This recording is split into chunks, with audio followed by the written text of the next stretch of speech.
Before you can start collecting your emissions data or any data for your sustainability report, you need to be clear about your organizational boundaries, which entities are going to be included in your reporting. And this is easy if you just have one building, but it can get more complex if you have multiple buildings or maybe if you lease part of a building. So today we're going to take a look at how to set your organizational boundaries for sustainability reporting and greenhouse gas emissions in particular.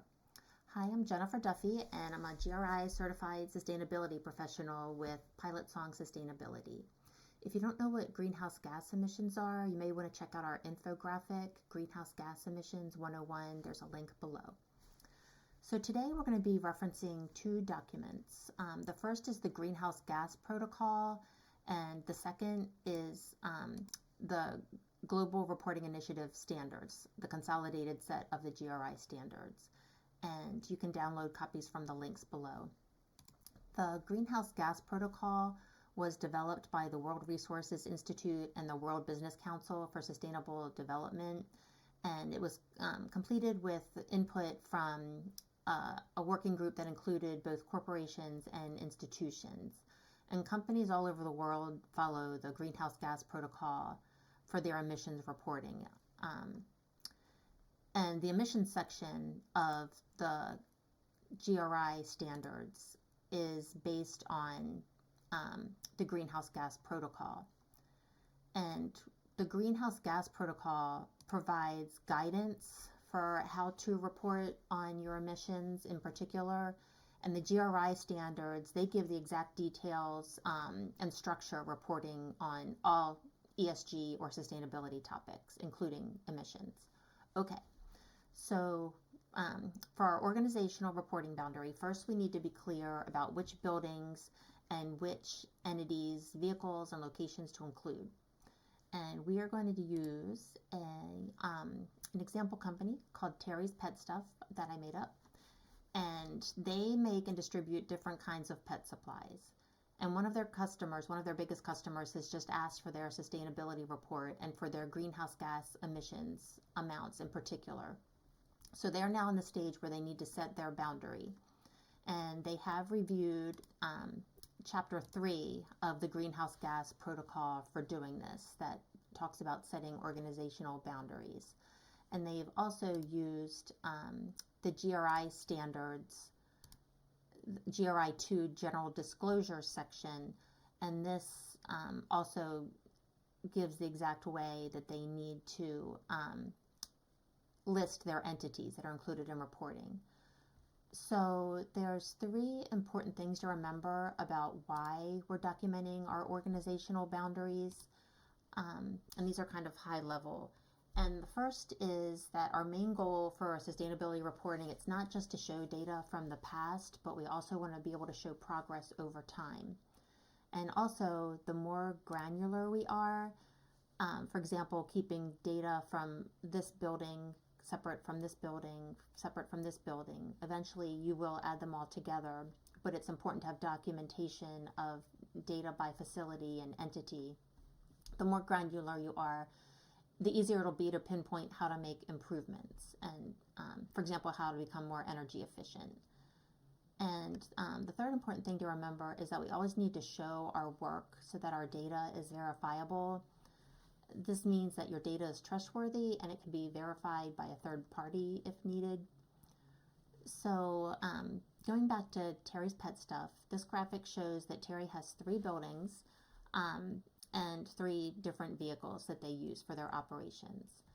And they're ready to set their organizational boundary, which takes two basic steps. And again, this is very high level right now. The first is you need to choose one of 2 approaches for chunking your data, for lack of a better word. And then the second step is to just consistently use that approach for all of your reporting. And there's 2 approaches for consolidating your data. You can either use the equity share approach or the control approach. And we are going to use the control approach. If you're a small business and you're not sure which approach to use, the control approach will be simpler for you, and that's completely fine to use that. If you can look at page 17 of the Greenhouse Gas Protocol to see more information about that. Okay, so we have chosen the control approach, and then under the control approach, you can choose either financial control or operational control. And again, if you're a small business, you may want to just use the operational control approach. But again, you can reference page 17 and 18 of the Greenhouse Gas Protocol for more information. Okay, so now that we've chosen our approaches, we want to set our operational control boundary. And you can refer to Chapter 4 of the Greenhouse Gas Protocol for that. We just looked at Chapter 3, and Chapter 4 covers your setting operational boundaries.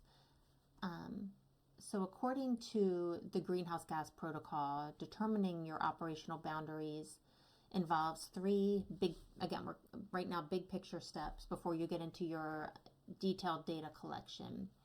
And the first is that you want to identify where emissions are coming from. These little brown dots are supposed to be greenhouse gases. That's the best I could do for my graphic ability.